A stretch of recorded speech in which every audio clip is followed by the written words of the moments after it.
Hi, this is Christopher James with All Things Branson and Branson Talk, and we are here in 2019, April 2019, with brand new mayor here in Branson, Missouri, Mr. Edd Akers. So it's very nice to meet you, sir. Nice to meet you, Christopher. Nice to meet you. Your name keeps coming up all the time. I just interviewed Brad Thomas from Silver Dollar City. I don't know if you've ever been to Silver Dollar City, but he mentioned that you were an employee there. I always like to learn about people's backgrounds a little bit. So why don't you tell us about where did you grow up, first of all? Did you grow up here in Branson? Actually born in the back of a general store over on Highway 13. My dad had put in a general store, and during the war years, operated the store. I was born in the back and weighed on the meat scales where they weigh the pork chops. And, Seriously? Seriously. And the Dr. Shoemake was the doc from Reed Spring. About a 3.5-hour buggy ride out. He buggy rid out, and I was trouble from the start. I was a breech birth, and so he was there a long time. And then he told Bessie to take him home, and he went home that night in the middle of the night. So yeah, and a buggy ride. Yeah, war years. The metal was all being used for other things. Really? 1942, and so and plus the roads really weren't all that whippy around Branson area in 1942. So Doc Shoemake came out that way, and he knew that his horse would take him home, so he could rest. Playing it safe, I guess. Yeah. So you were born in the area. Now, growing up, you started working at Silver Dollar City when you were really young, right? We moved here to Branson actually when I was 4 years old, and then I grew up here in the community riding bicycles all over the place. And but I started work at Silver Dollar City when I was 14 years old. I would hitch a ride with Jack Hershen from Al Moldenhauer Station downtown Branson, and go out and spend a day raking leaves or making bumper stickers. We used to put them on with wire, and so you had to cut the wire and untwist it, and then put them through the signs. Really good task. When you were 14, like you can't do that now. I don't think. Can you get a job when you're 14 now? Well, I bet there are kids in town that are 14 and working. Oh, sure. Yeah, especially if their families have businesses and stuff. But so, how long did you work there? Actually, my last paycheck was in May of 1970, and I had grown in the organization and enjoyed working there. I was a cave guide originally, obviously, and then worked in the skits and shows in Silver Dollar City, and got to manage the city when Pete Hershen got married for 2 whole weeks. I was the manager of Silver Dollar City back in 1965. Then in 64, I had managed the Shepherd of the Hills play, and so I had contact with both. I played in the play at nighttime and worked at the city during the day, and grew up out there. So you've done both. You've been on the business side of it, and also you were a performer, you said, in Shepherd of the Hills. And what did you do at Silver Dollar? I'm just curious, as a performer, what? Well, I did all kinds of street shows. A lot of times I was on the microphone, and we'd get announce what was happening. The Hatfields and McCoys were having their family feud, and is that still going on? I think they still do bits and pieces of it. Well, I mean, the Hatfield and McCoy, they just really need to just get together and settle this. It's gone on long enough. You'd think maybe. They need a mediator of some kind. So, but I played in the different parts. Dirty Dan Diggins was a show that we did. We had the melodramas down by the lakefront. Had barbershop quartets, sang in the barbershop quartet, and did a little bit of everything. Got into kind of managing people and doing scheduling and stuff, and grew up in the organization. I ended my career. I had gone to work for Mary Hershen in 1967 or 66 as a National Crafts Foundation, which was doing the craft festival in the fall. And in that craft festival, I got to invite craftsmen and travel all over the country, meeting specialty crafts people, silver people, leather people, candle makers, all kinds of crafts. And I enjoyed that greatly. But worked up to that. And then in November of 1969, my dad passed away real suddenly here in Branson. He had a general insurance agency. And my brothers and sisters all got together and said, Ed, you'll be the guy. You'd be the logical guy. I'd been made vice president of the corporation. And so I finished up my work in May of 70 and came into Branson and don't regret a day. Oh, well, that's great. But here we are, 2019, and you decided to run for mayor, and you had You had success, obviously. So what made you decide that you wanted to take this on? Because I know from previous conversations, it's not a very high-paying job. And it can be a somewhat stressful job. So you obviously didn't do it for the money. So what made you decide that you wanted to run for mayor? Well, I've had a few people question my sanity. I get it. But my retirement plan wasn't originally the mayor of Branson, but I got involved with our community, and I've seen our community evolve and change. And I have all this background and experience working in the hospital board, the school system, Taney County Planning and Zoning, this background that I wanted to help. And so I decided to run for mayor based on if you were going to go out and hire a mayor, put a job description out there, what you'd want a mayor to have, the experience, that I might have been able to convince a few folks that I had the experience. Right. And it seemed to work. It did work. Yeah. Now, I want to address something from the campaign. I mean, obviously, you were successful in the campaign, but I was surprised at the low numbers of people that actually came out to vote. And I have to admit, we had some people comment on our Facebook pages that it was such a low turnout, given that our city is so much into our patriotism and our rights and our freedoms. I mean, did you find that disappointing? I mean, obviously not disappointing in the fact that you won, but it was a relatively low number of people that turned out to vote. Why do you think that is? I don't know. I actually was hoping for a lot more people to turn out. But you have to realize the people who can vote is pretty limited in the city limits. There are certain areas of the city where there's residential areas, and I've known a lot of people as I've grown up here, and so I feel like I had a lot of support from the local residents that could vote. But it is disappointing to see people not taking advantage of their opportunity to vote and do so. There weren't any huge burning issues that people were voting for, but I'm just pleased that I got enough folks to hear that, I really want the job, I'm going to do the job. And this may sound odd to you, but I feel like this is where I'm supposed to be. So what are some of the changes you've seen over the years that you're really proud of in Branson? I think in general there's been an attitude of folks coming into the community that want to become part of the community, really get enmeshed in the community. And then you have some people that come in and just want to take money out of the community. And but those folks that have come in and then finally realize, and I've seen turnarounds. I've seen people that came in first for the money because they saw all these people and then realized that it's a part of a community that if everyone does well, if everyone works together, we can all do well. The pie of monies, the income, is only so big. And so that's now being split smaller slices. It's a time for us to look into the future and say, hey, what can we do to grow the income stream? What can we do to grow the people that come here, the unique things that need to happen to bring people here? And we've always had the uniqueness of the music show industry, and it's a very powerful industry.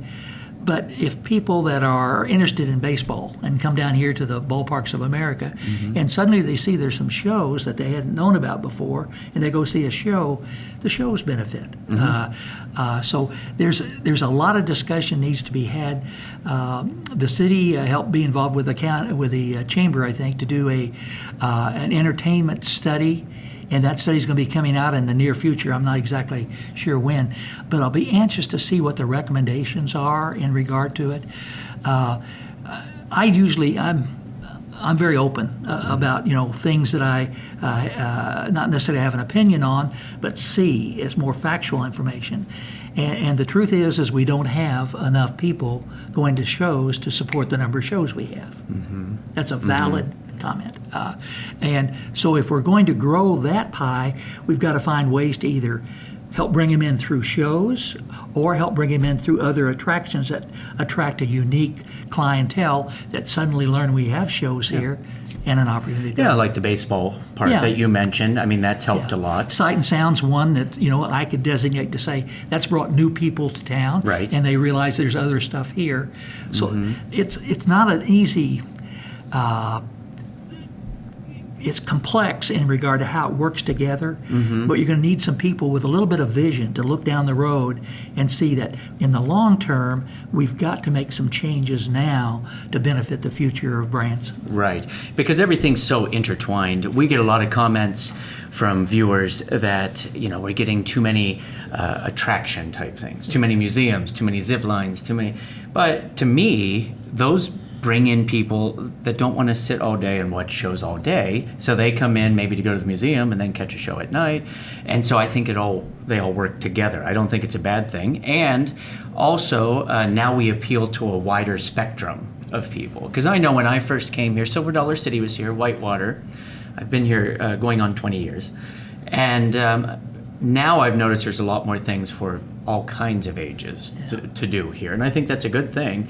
And we get a lot of people that will mention, well, now you're trying to attract the demographic of the young audiences, young families.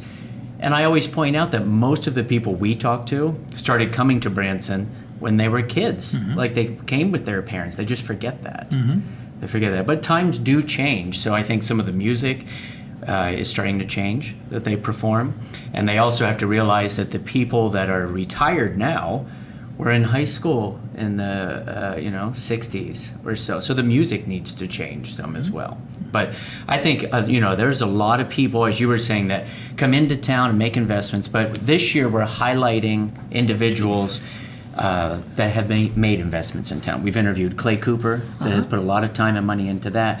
Mike Patrick is also at the Grand Country. They've done a lot of things. And so we're really focusing on these people that invest their time and money in this town. And because there's so many people that have been here for so long, and a lot of people say, well, we need the big names. We need the big names to come in. And if there was the possibility of them making the money, they would be here, right? It's just business. Well, my whole concept is I'm transparent.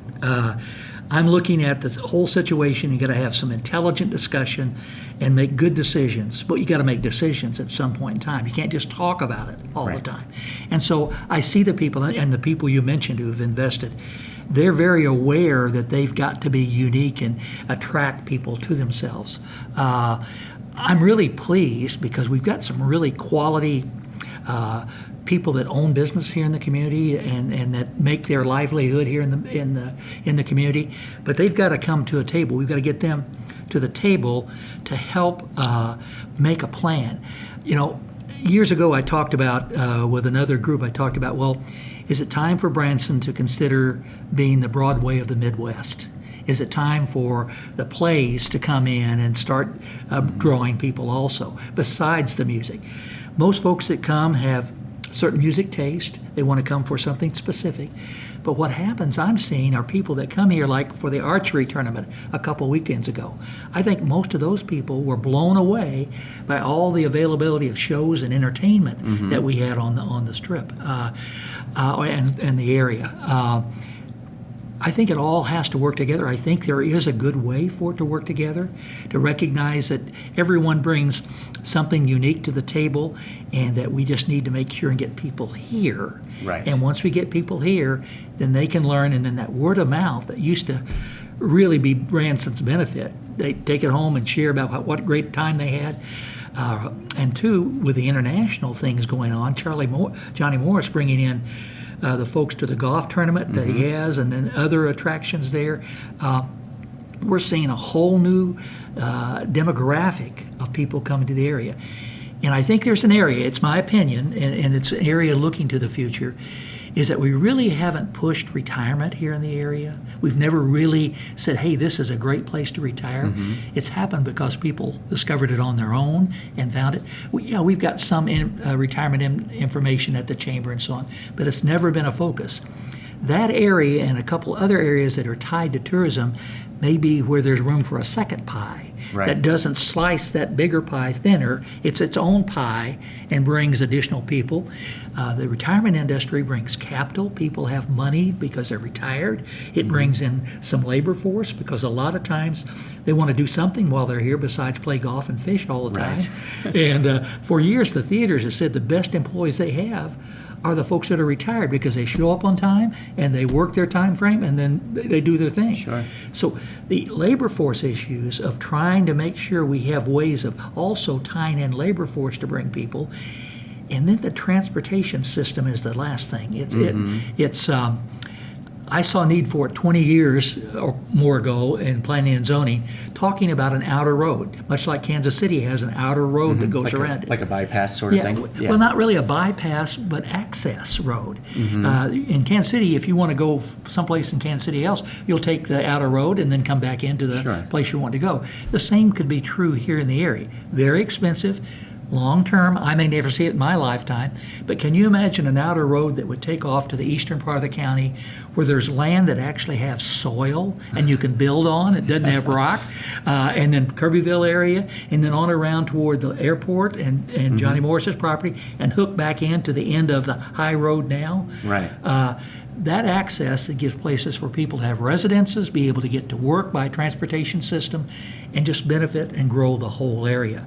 But it's got to happen from starting now, and we've got to get buy-in from all the government agencies, counties, cities, and so on to say, hey, the future economic growth of this area is dependent on us being able to have a good workforce, a healthy workforce, being able to have transportation system for people to get around, and being able to have those things that actually draw people, those visitors that we want to love on and show them how friendly we are to this area. Right, right.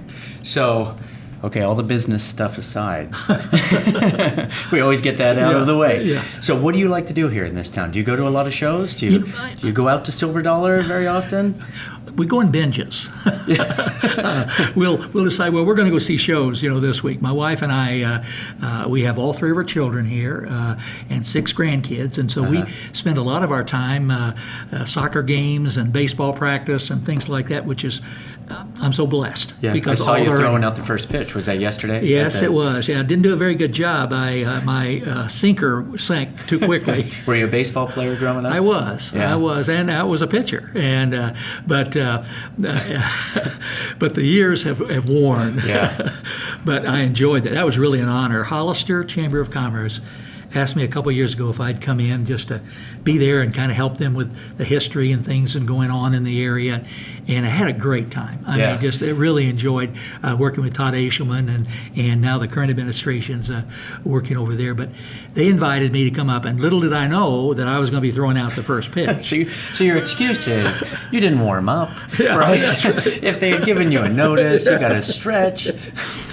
I could have had my grandson who could throw it all the way to home plate to be with. Oh, it didn't make it to home plate? Well, I did make it to home plate, but on the bounce. Oh, okay.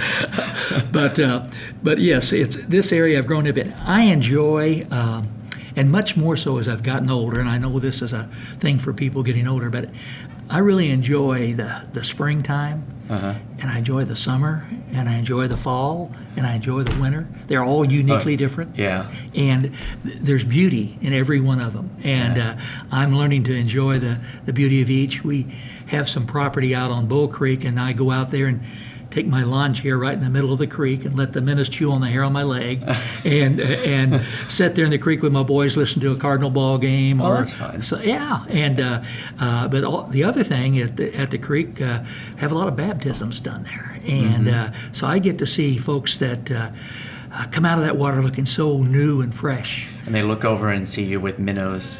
I'm not out there with them. I'm watching from the shore. But that would be a little weird. Just sit there in your chair.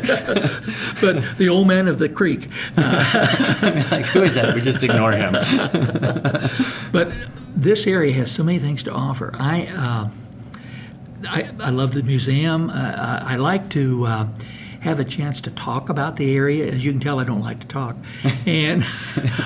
But I have a lot of oral history, and I've done that several times. I did it on the Showboat one time for the Legacy Group, and I spoke to the standing room only crowd. Just because they took all the chairs out. But they people like to hear about this area? They do, and Karen and I used to talk all the time because in the off season I travel a lot, and I do a little thing because a lot of people that I run into when I get introduced performing in LA, or I was in Chicago this past year, in Mexico, they'll introduce me as doing 400 and some shows a year in Branson, Missouri. You'd be surprised how many people come up and say, Richard Branson? Is it Richard Branson? No. What is a Branson, Missouri? They just don't know in LA and stuff. And so I explained, I said, well, we have like 100 shows. They're like, 100? Yeah. And I start pulling up pictures on the phone. And so on cruise ships and stuff, I'll do a little talk about Branson for people after the show. If you want to learn more about Branson, stick around. I tell them about Silver Dollar City and Marble Cave, and a lot more about it than I do. And just educating the people as to what it is. And because there are a lot of people, like you were saying, drawing the people in is the problem, because there are a lot of people that have no idea. No idea, just everything. I started explaining about the lakes, how we have all the lakes and the fishing and the dam. And now the golf. And the golf. Oh. And I'm sure you're excited. Justin Timberlake coming. Well, I know who he is. That's good. That's a start. I'm sure my grandkids know a lot better than I do. Yeah. Are you a golfer? I am. I haven't golfed as much recently. I had some back issues, but I love golf, love to watch golf. And some of these guys that come in are my heroes, that come into the legends of golf. So. Oh, I wish I could do it. I have a couple condos over at Point Royale, right on the golf course, and we sell them as right on the golf course. And my wife says, all the years we've owned those, you've never golfed. Yeah. Because I never have the time. Yeah. Golf takes a long time to do. But we have all the lakes, we have all the shopping. I think the Branson Landing is amazing. And with everything they're doing and the concerts and all of that stuff. And so as soon as I start explaining this stuff, people are dumbfounded. Yeah. They're like, this exists. Where is it again? Yeah. Missouri? Yeah. And so it's very, very funny to me. To hear the comments from the people out at the golf tournament that didn't realize this part of the world existed. And they're just in awe. The view, obviously, from the top of the rock, the golf courses themselves. Mr. Morris is really, it's something special. Yeah. And it's going to be even more in the future. He's got a lot of potential. He's going somewhere someday. Yeah. Let me share. You mentioned something, and I'd like to talk about this. Michael London, several years ago, really pushed 100 shows in the community, and at the time, I think that was the thing to do. That was what was going on. But I think now, and this is just, again, thinking through and looking at the economics, if you had 60 shows rather than 100 shows, would the 60 do better? And the logical answer is yes. Do you need 100 shows now? That was promotional more, and it really effective and very good. But now I think we need to be getting to some way, and one of the candidates for city council, Marshall Howden, I did it wrong. Marshall Howden talked a lot about that. That was his primarily emphasis. The shows, we just need to get that information and get together. And it may be that, maybe 60 shows is the ideal size. Maybe that's the way that the pie then can be a little bigger for people to be able to make a living. But I hate to see people come here and spend their life savings, do their dream, and then have issues and have to go out of business. The shows fail. Yeah. And so I'm into helping people get done what they'd like to get done. Yeah, because so many people think it's going to be easy, and they can just come into town. And this is one of the focuses we always have with people that run their own shows, is that it's a 5-year plan. At least. And so even big names, Willie Nelson, Wayne Newton, all these people have come into town. It just didn't work out for them. And one misconception people have about the mayor, it seems like always, and just the city in general, is you guys don't have control over it. You can't tell a show to close. You can't open a show. The city doesn't control that sort of thing. Because a lot of people say, well, we need to start getting rid of this type of business or that, but you can't really do that. So no. It's capitalism. I think a lot of people have a misconception in general about the mayor. The mayor really only breaks a tie vote. Yeah. The folks who really do the voting and have the power base are the older people. And now I do believe the mayor has a very powerful voice in helping make sure they get all the information they need to be able to make good quality decisions. Make sure that they have what they need to be able to represent their wards. We have a group of dedicated council people. Again, they're not paid either.